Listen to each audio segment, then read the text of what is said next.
deck is ready. The mic and the studio are set. Is the audience here yet? They better be. It's a show they will never forget. Hearts are racing.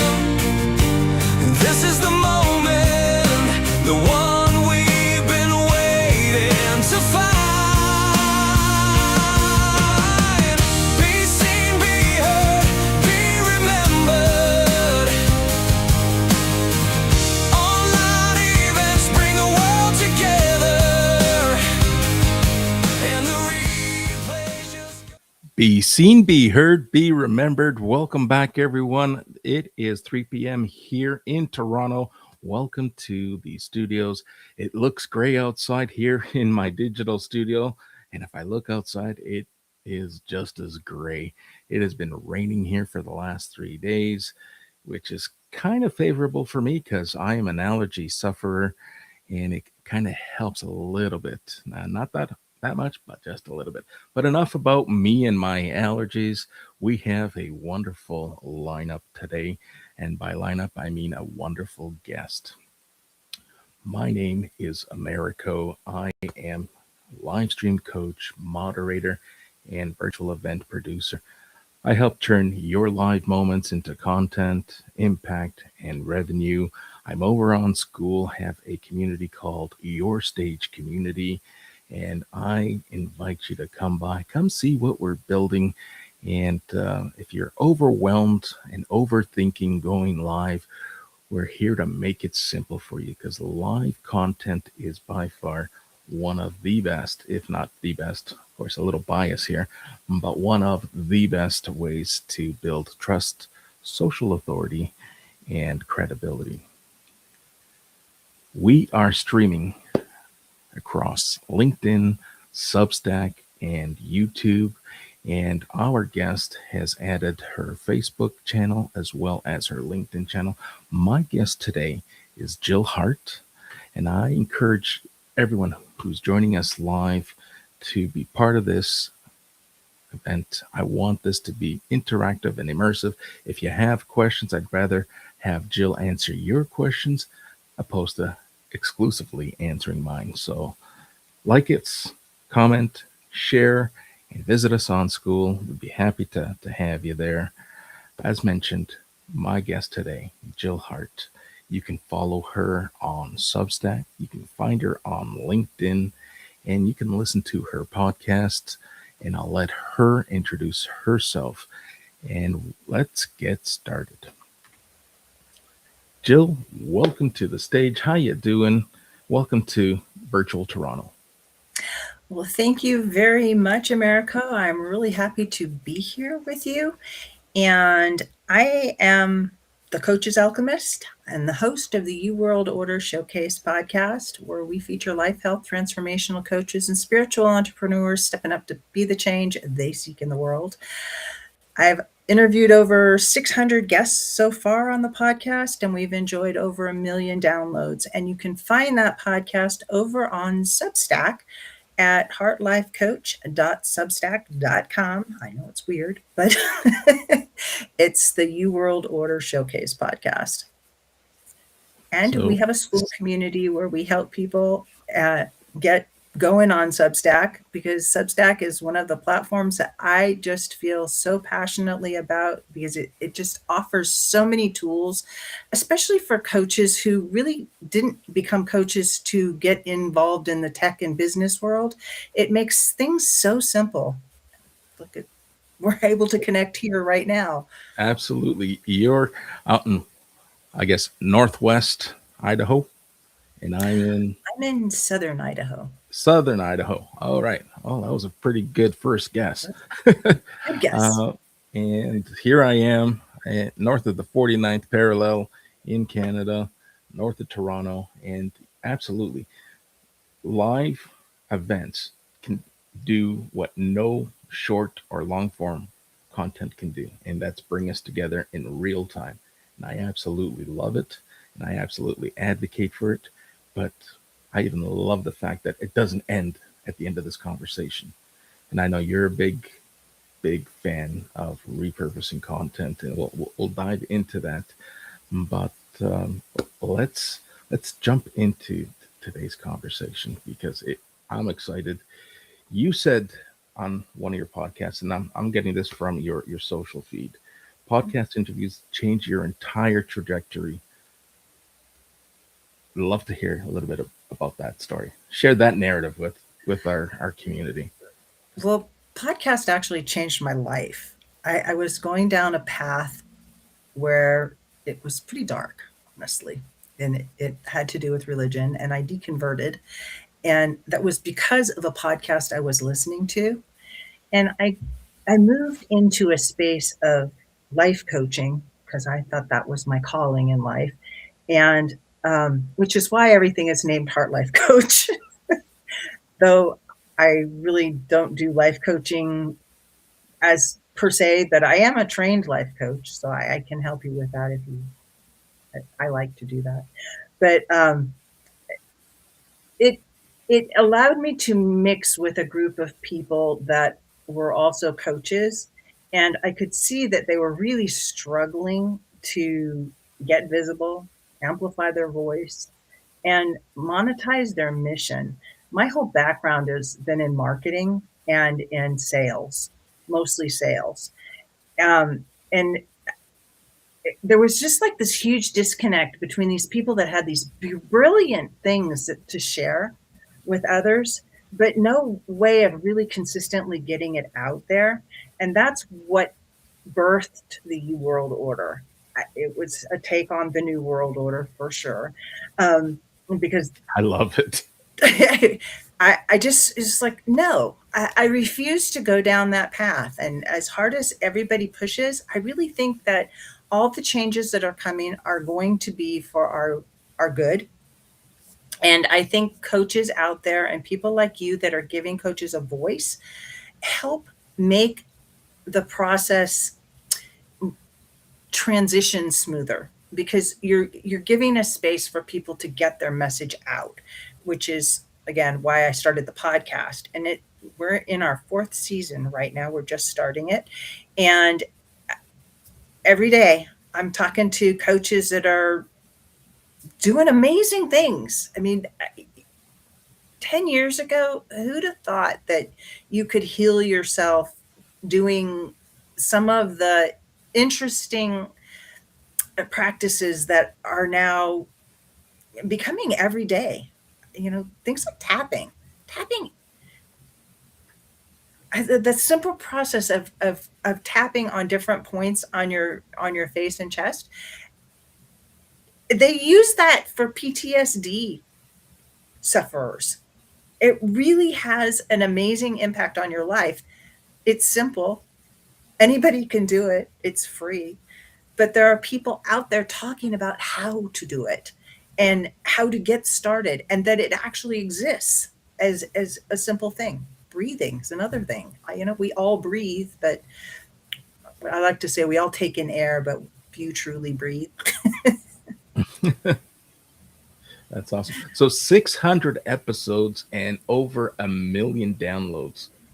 Would you ever have thought that you'd be where you are today? Because I know pod fade is a thing. Everyone gets all riled up. We're gonna do this rah rah rah, and then 5, 6 episodes in, it's like, wow, this is a lot of work. I don't know if I have it in me. I got a full-time job. I got a family that I'm raising, and it's like, where do I find the time for this? And then they kind of just fizzle out. I'm sure They you've do. seen things over the I've seen it. 4 years. I've seen it a lot. And the flip side of that is podcast guesting, because I always interview people on my podcast, and podcast guesting is Podfade is a problem. We'll start there because that was the question you asked. Substack solves that problem for people. It used to be really complicated to set up a podcast, to monetize that podcast, and to actually make it sustainable. And there are things you can do, and Substack makes it just so much easier than trying to go the traditional route of, finding a host, and then you have to syndicate it everywhere, and you have to be in all the social sites. A Substack just eliminates that problem. And then on the opposite side, for the guests that come on a podcast, Um, I, I I help people with that too because I've interviewed so many people and I see the mistakes that are often made with guests. And if you'd like, I can run through the four Absolutely. pillars that are just Go like for it. fundamental for everybody that's thinking that they want to be a speaker or they want to get featured on podcasts. The first is to set up your foundation. Have a next step that's logical and makes sense for whatever the conversation is that you're having with people. And make sure the links work and that they're short. Substack's a perfect place to host your home. Because it's got a memorable URL that's easy for the audience to remember, and you can put all your offers on there, or a school community is another space. But I like to put people into Substack, and because that's where all my content lives, and then invite them to into conversation and to deliver whatever offers I'm making over in school. So number one's foundation. Number two is doing your research before you go out and ask to be on podcasts. Not all podcasts are the right space for you to be in. Their audience is not going to be aligned with your message. And it makes a difference because people will binge you. And by that, I mean, they will go look you up on Google. And if you've got messages about this and messages about that and messages about the other thing, you're going to be all over the place. And nobody's going to really know what it is that you're talking about or who you're about. And they're not going to buy anything from you because they don't know what they're going to get. So you need to show up for the right podcast, and you can figure out about a podcast. You should listen to a few episodes before you actually go on them. Just like it's the easiest tip before you actually ask to go on them.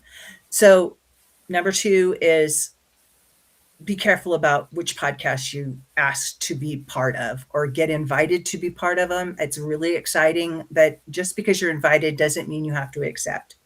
Number three is knowing what you're going to say on the podcast. If you have a consistent message, it makes the audience, it allows the audience to actually understand what it is that you're about.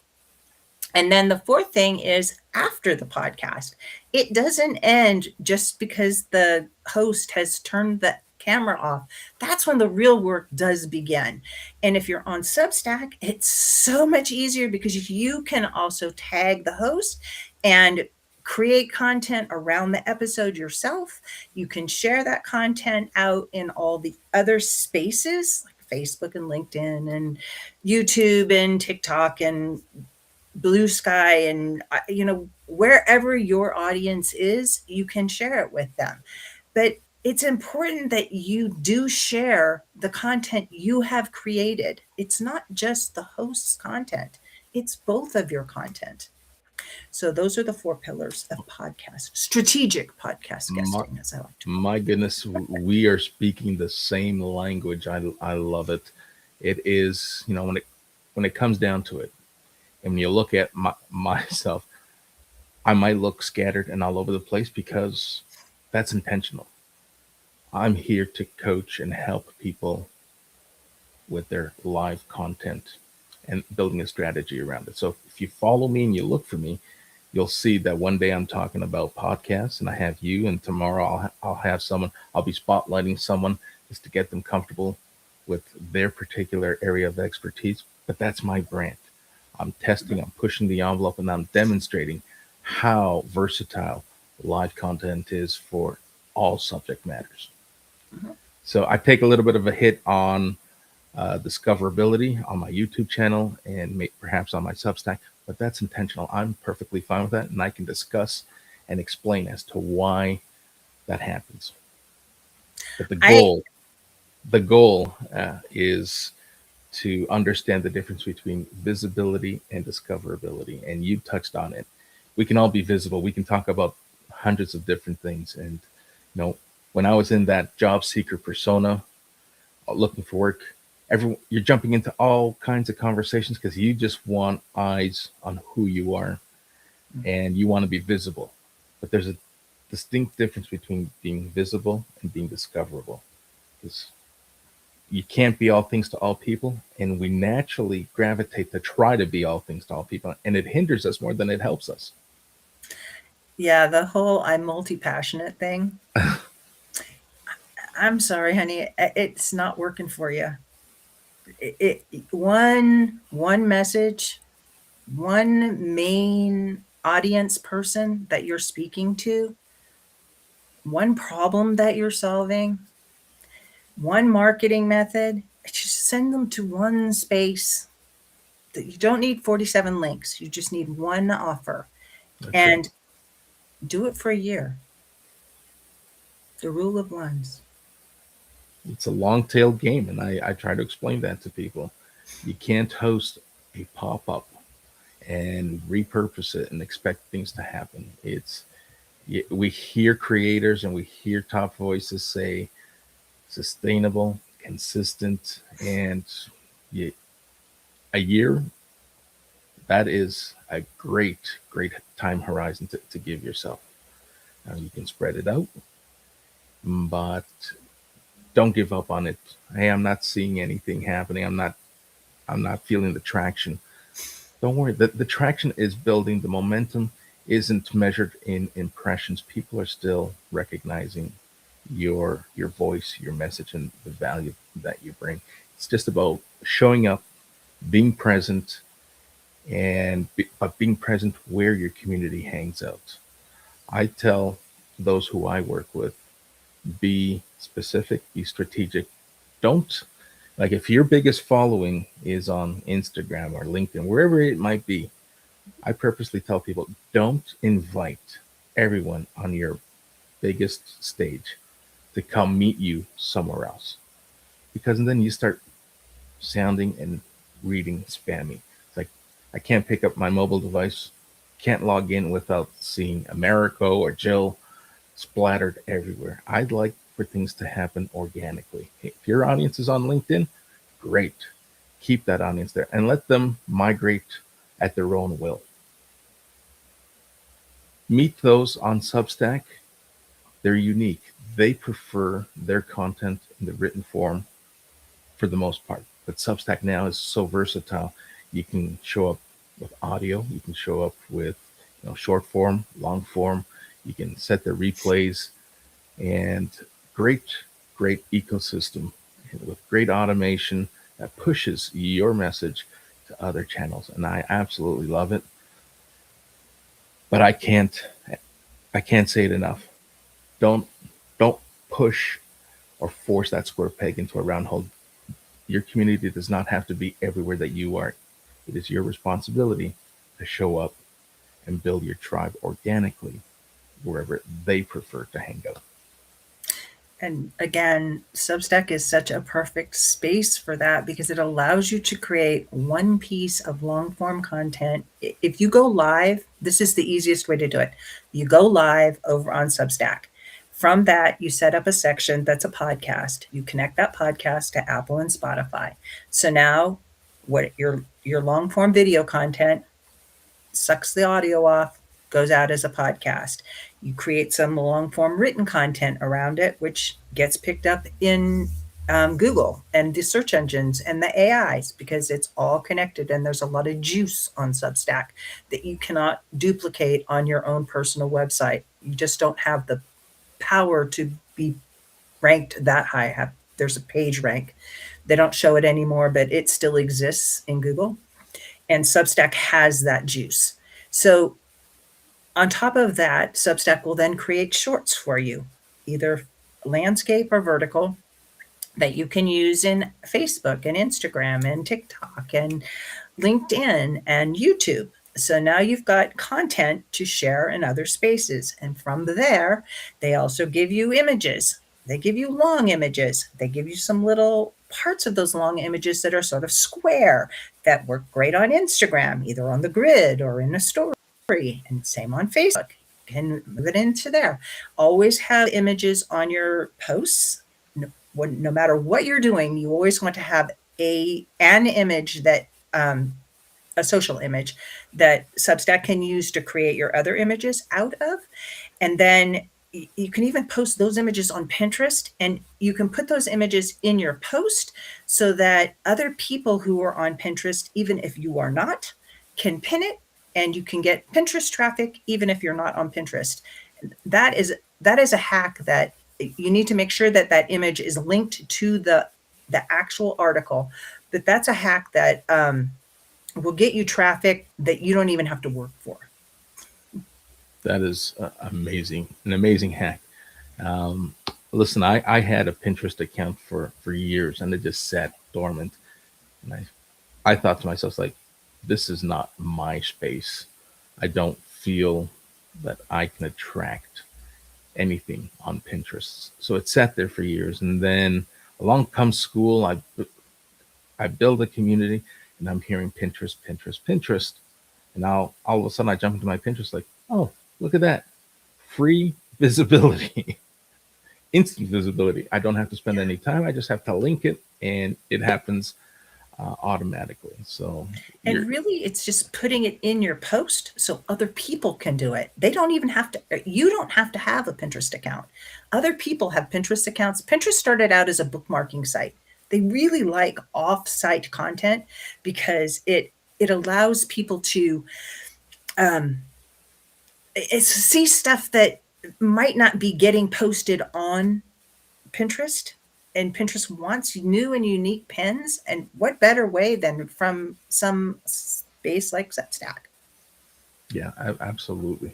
All right, let me ask you a Substack question that many people probably spend time thinking about from a strategy perspective. Mhm. Building followers or building subscribers? For me, I guess the answer is it depends, but I'd love to hear your perspective on it. I think building followers is probably more in your interest. I don't really want a bunch of subscribers, honestly, because it ruins your open rate. And unless you have subscribers that are actually like interested in what you're talking about, um, it's it's a newsletter. It's going out via email, and your delivery rate and open rate matter a lot. You can monetize a small group of, you know, faithful subscribers way easier than having 10,000 people on your subscriber base, but only, 10 of them open your emails, or 100 of them. It's just not everybody else. For everyone else, it's just going to spam. So you want people opening your email. So followers, the answer is final answer, as they say. That's awesome because my final answer is also followers. Because let's jump into notes. So yes, subscribers might find, or you might find yourself on a trash bin, or even in their inbox that never gets looked at or gets skimmed through and never gets opened. I totally in support. I've I've hated e-marketing for the longest time, but now I guess I just got to go through the motions. I have to have a place where I build a list because, as we all know, this is rented space for the most part, and you want to have something to fall back on. For those of us who were part of the Periscope era, I have a friend who had over 70,000 followers on Periscope, and the morning she woke up and Periscope was gone, so were those 70,000 followers. And she may have had a handful on her email list because they were customers, but everyone else was lost. So it has a purpose if you want to build a list, but you're absolutely right. I agree. Followers is the way to go. And here's another big tip. You need to be backing up your content and your subscribers. It's two separate spaces, but you can export all your data so that if something happens to your Substack account, all of your information, your posts and your videos and all that stuff is not lost. And then your subscribers is in a different space, but you do need to back that list up too. And you can import that to another autoresponder email marketing space. If you if you need to in order to reach out to your subscribers. And while we're on that topic, there are 4 places that you can email your list through Substack. Would you like me to share those with you? Oh, let's hear it, because I know there's going to be people who are waking up in Australia. My friend Keith Keller, who just absolutely loves Substack, he's going to be listening to this replay when he gets up. And why don't we share with him and everyone else who's interested? Where can we do that? Okay, so the first and most obvious place is that you're creating a newsletter, and every piece of content that you put up over there goes out as an email to your subscribers, all of your subscribers. You can also broadcast email to all of your subscribers over in the subscribers section. You just tick subscribers. You can filter them to only send to your paid subscribers, your founding members, or all of your subscribers. And then there's 3 dots, and you click that, and you can just send email. And that goes out as just an email. It does not go on your publication. The third space is your welcome emails. And there's a variety of emails that you can edit, and I strongly encourage you to edit your emails, your welcome emails. It's the first email that you're sending out to people. You want them to know what you do and how you can help them, and if they're, struggling with the problem that you solve. And the fourth place is chats. And chats is kind of an interesting space. I haven't been a real fan of the chats. That's why I use School. But chats, you can create a chat, and not only will it become a note possibly, but you can also toggle the little switch, and it will send it out as an email. So the 4 spaces. Oh, so I'm going to say this with somewhat of a smug remark. So you can bombard and blast people on Yes. on Substack, to the point where people will perhaps love to hate you. Well, that's great for those of I you try to who be upfront with people that I do email a lot. I have lots of different lists, and sometimes I email every day. and it works for some. Doesn't work so well for myself. I kind of limit my emails to kind of broadcast upcoming events, and kind of leave it at that. Perhaps a newsletter gets in there once in a while, but I haven't found email in my day-to-day routine. It just feels like it doesn't fit for someone who is keen on live content. And then, hey, come listen to me live, come be part of a live. That I don't mind doing, because it helps build visibility and discoverability for those who I'm working with, and that I'm all for. But for myself, I know it's still growing on me slowly. I think a lot of people, and I know I struggled with this early on. It's like, oh, I finally got you on my list, and I don't want to piss you off. So it really comes down to that. But I'm at a point where if you don't want to hear from me, if you're getting on my list, it's because you want to hear from me. And this does not go for people who are coming on my podcast. You must stay on my list until I interview you and I drop your episode. Otherwise, I have no way to reach you. So don't unsubscribe if you're planning on coming on my podcast. But other than that, if you don't want to hear from me, unsubscribe. Makes room for other people. And if you're not reading my stuff anyway, I would rather that you unsubscribe than to have you just as a number, because I don't look at my subscribers as numbers. They're people. And a lot of those people I actually know. And it's fascinating you say that, because that is how many of us, and we're not here to point fingers, but that is how we look at it objectively. It's like how many went out, how many were open, and how many clicked. And that's 2 out of those 3 numbers is what typically gets looked at. Open rate, click rate. And you're right, people feel like just a number. And in a world where I typically talk about live content, as a supplement to all the AI slop and a differentiation tool to all the AI activity that we're seeing. It's great. But email, you're right. It's I digress. I can talk about email, uh, good, bad, or indifferent for hours. Let's jump into amplifying your voice without adding noise. I read that somewhere in your bio. How does someone know that they're building visibility when they're too busy, they're staying busy? Let's talk about this whole amplifying without adding noise. Well, it all goes back to having a solid foundation, knowing who you serve, and knowing that burning problem that you're trying to solve for people, or that you are solving for people more than trying.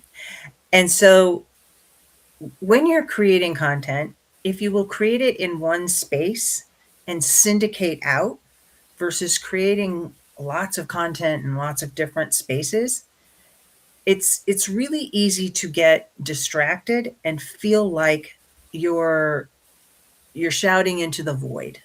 And nobody likes to be ignored. A lot of times people will want to become speakers, and the live platform's amazing for that. But even being a podcast guest, using that content for yourself and amplifying it out to your audience, but then you're also getting into the host's audience. So my audience is getting exposed to you, Americo, and your audience is getting exposed to me.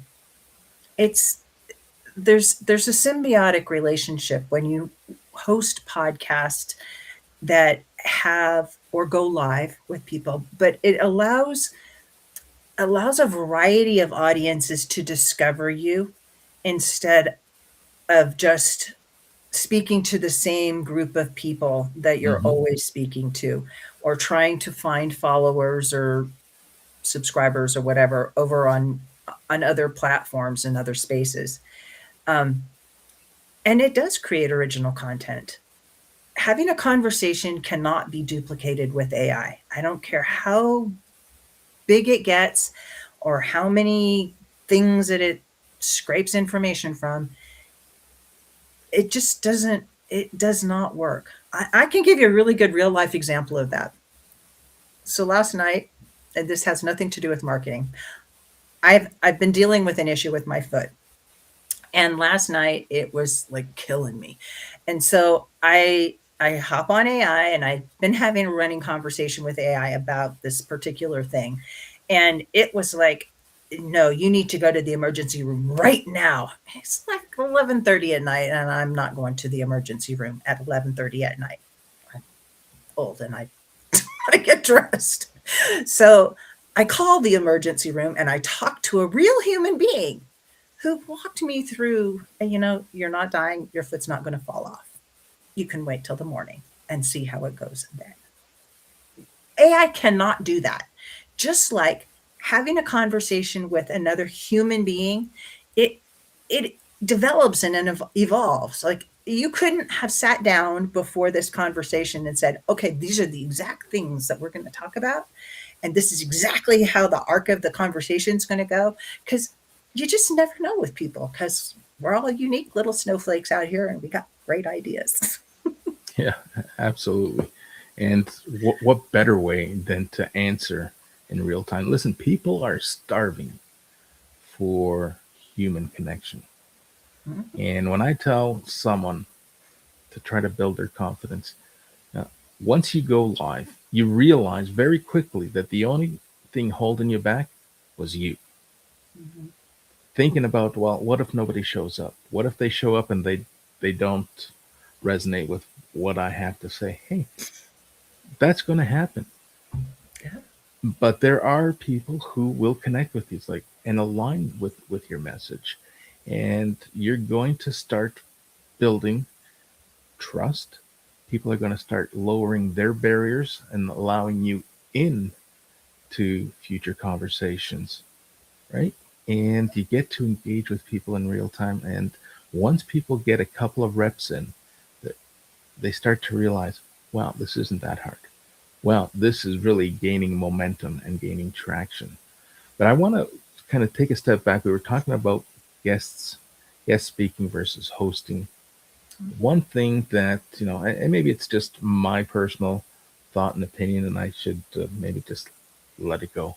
But I see so often people who come on as guests anywhere, not just here, but anywhere, do very little to help themselves and to lean into the opportunity of being present in someone else's community and gaining that visibility and building that social authority in a different ecosystem.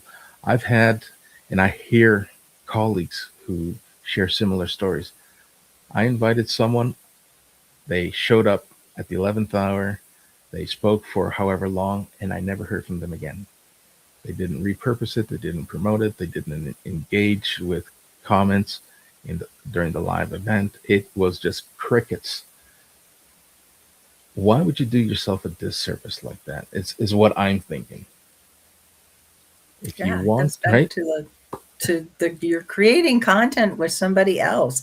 You've taken time out of your life, and the host has given you space. Show up. Know what you want the audience to do. Like, I would really like the audience to come and join me in the U World Order on School. We're great space. We're really about helping people get Substack set up in a systematized way where you're able to sustain it and monetize it.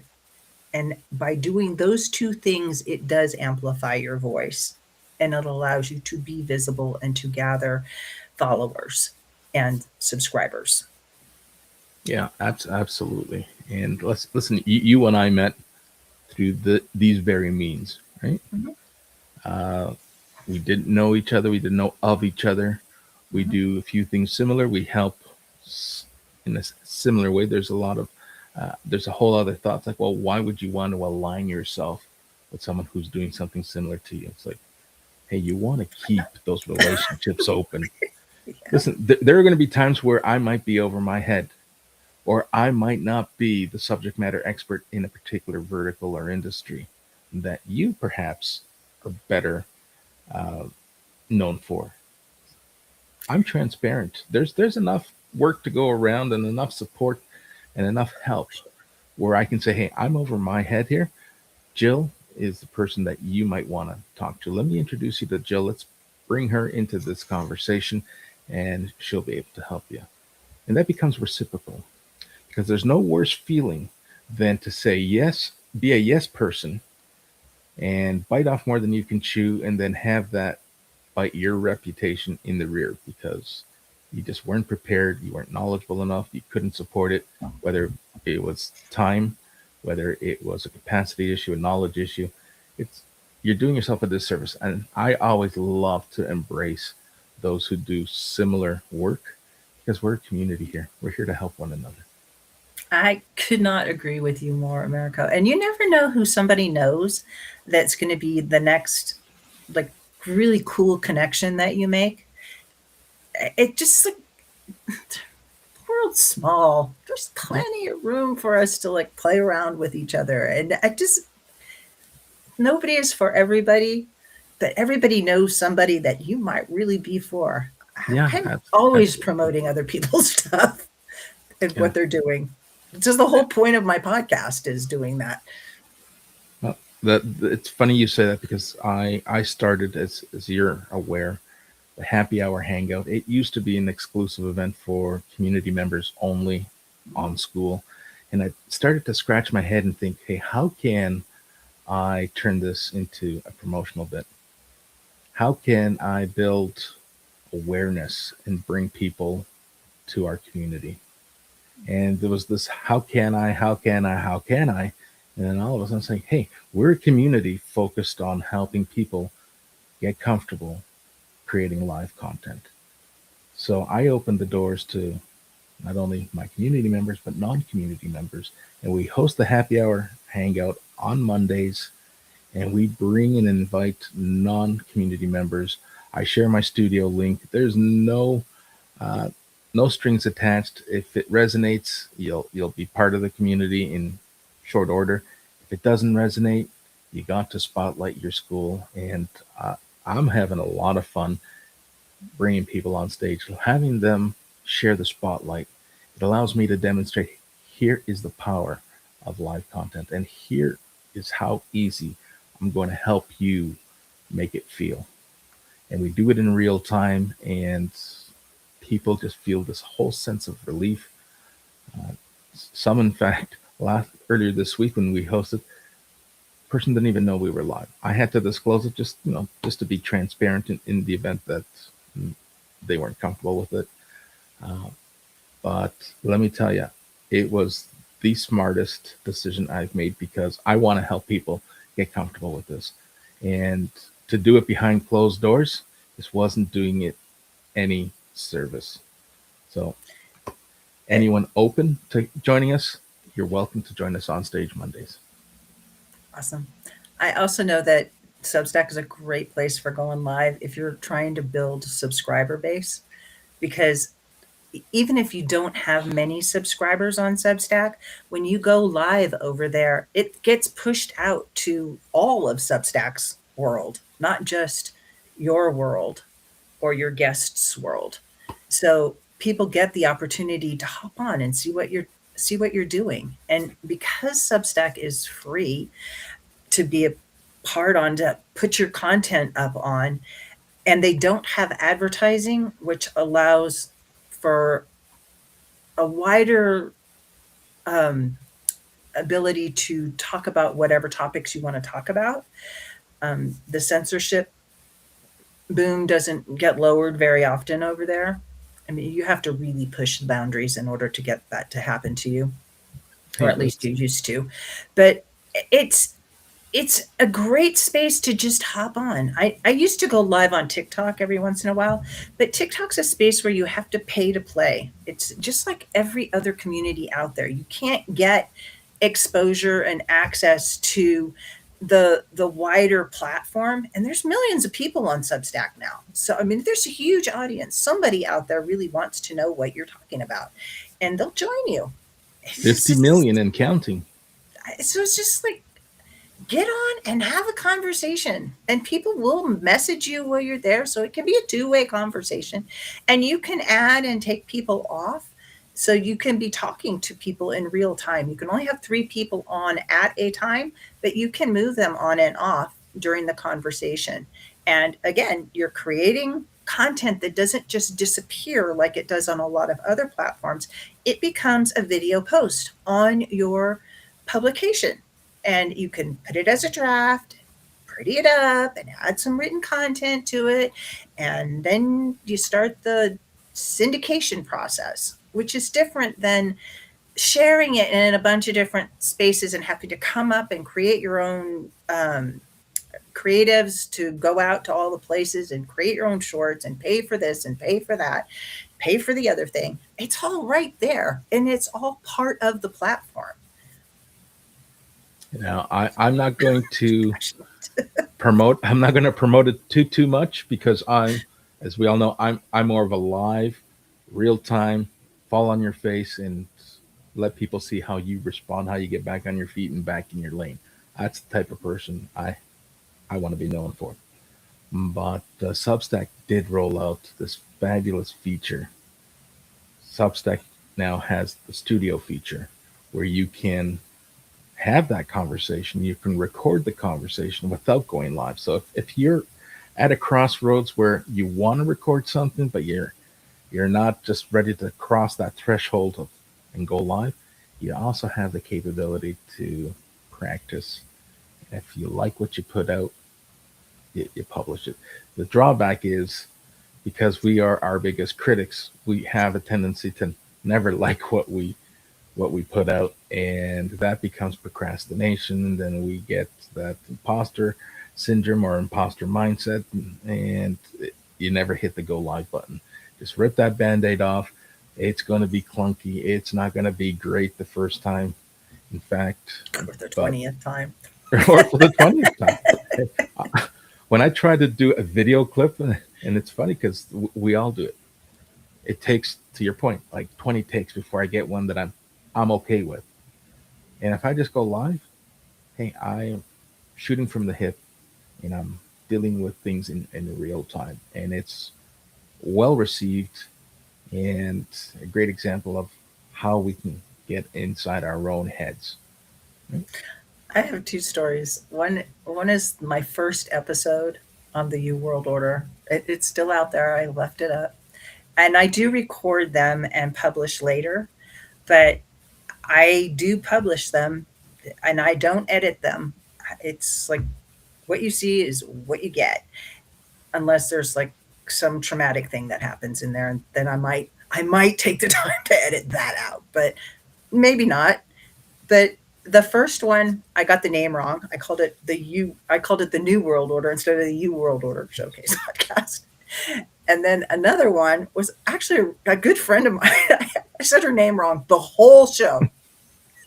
She's like, I know what your name is. I don't know why I keep pronouncing it wrong. Yeah. It's Listen, still up it too. happens. That kind of stuff happens. Or my biggest, and it's happened to me numerous times. I'll come in studio, I'll prepare. I was here last night just making sure that I had all the screens and the transitions, and I was ready to go. And I did another soft launch, walk myself through everything. But occasionally, the tech gremlins kind of creep up. You have everything tested, not once, twice. You have everything ready to go. You hit that go live, and something breaks, something isn't working. Or something And listen, that's changes that's life. overnight. It's going to happen. Zoom, as an example, Zoom is notorious for pushing out uh, platform updates at the weirdest times, and it always seems to be at the time where someone needs it the most, and it's got to load. Your computer has to relaunch, and everyone's waiting. Are you going? Is this still on? But that happens with live streams as well. And sometimes it's audio, sometimes it's tech. People can't hear you. You're grainy. A couple of weeks back, Phones we go had down. we had a thunderstorm moving in, and the lightning and the storm was causing crackle in my audio. And when I listened to the playback, it's like, do I delete it? Do I not delete it? Like, you know what? We're just gonna let it be. It is what it is. And if I tell my membership and my community and those that I work with, it's like, hey, show up as you are, where you are, just be present. And it doesn't have to be thousands of dollars in tech that you're purchasing. We will help you sound and be your best with whatever it is that you have. And then you build from there. Don't wait for that perfect moment. Don't wait for that budget where you can go out and buy decent tech. Start where you are. So many people start just on their mobile devices, right? Yeah. Because the TikToks, the Facebooks, the Instagram, people are on their phones, and they're going live on the single platform on a single device, and it works for them. Me, I'm more of a how much can we get? What's the true ROI when you're multi-streaming compared to being on one platform? And I think that's where the biggest value is. So I always push and advocate and promote multi-streaming over one single source. It's just a different path to the same result. And however you can set your systems up to work for you, that's the right way to do it. Yeah, at the end of the day, you want to lower those barriers, and sometimes lowering those barriers is to let people see you when you're vulnerable, because that's going to resonate. Engage with people. Listen, I typically stream in the evenings because it captures a wider range of time and people's availabilities. So when I come on earlier in the afternoon, we don't get as many listeners jumping in because people are at work, people are got a few different things, and the reality is Not everyone is going to drop what they're doing to come listen to us. But I always tell people, let's create an imagery. Imagery is so valuable. Compare live content to radio and television or streaming. When you get in the car, you're going to turn it on and you're going to listen for as long as you're willing to, stick around for as long as you're able to. Our morning routines for those who are the 9 to 5ers, you got to leave the house. You're going to check your weather network. You're going to check the local news, traffic. You're going to jump in, stick around for as long as you're able to. But those stay on 24 hours. They're always there. And the same thing happens with live streams. We're here live. We're in the moment. We're ready and prepared to have a conversation with those who show up. But the minute this show ends, this conversation ends, it's not the end. We're going to repurpose. We're going to create. We've created a legacy. The content is going to be there. It's about raising awareness and driving people to come listen to the conversation that took place live. So never underestimate and never be hard on yourself when, hey, we didn't have hundreds of people showing up. You will have those hundreds of people tuning in afterwards. Rest assured. Radio used to be like that too. I mean, everybody starts in their little small town community or their high school or their college with the local radio thing. And the internet has just made it possible. We call them podcasts, but they're really radio shows.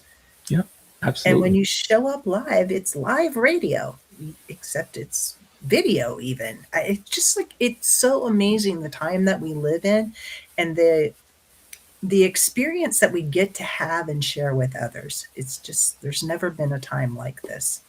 Take advantage of it. Get your message out. The I, world needs to hear from you. I totally agree. I totally agree. And I know we are not at the top of the hour, but you have a hard stop. You have another event that you're jumping into. So I want to respect your time and give you ample time to get set for your next event. Why don't we wrap things up? I want to thank you for jumping on stage with me. It was a wonderful conversation. Why don't you share with those who are with us live and those who are listening to the replay, how can people get a hold of you, connect with you, and follow you? Probably the best way to get a hold of me is to join my community over on School, and it's just school.com/you dash world, WORLD dash ORDER, you world order, or follow me on Substack. It's heartlifecoach.substack.com. And I'm in both spaces all the time. Leave comments on Americo's or my streaming here, and I will do my best to get back to you there too. So I'm around. That is awesome. We had a few people from your Facebook channel tuning in. We had a few join us across the other channels. So looking forward to repurposing this. I shared in your school community. There was no note today, but stay tuned. We're going to, I hate to say chop it and hack it up, but that essentially is what Yeah, that's what we're gonna do. We're gonna break this up into bite-sized pieces to drive awareness of what is a wonderful conversation. Jill, once again, I can't thank you enough. It has been an absolute pleasure, and stay tuned for what I will do with this conversation. Everyone, Thank you. bye for now.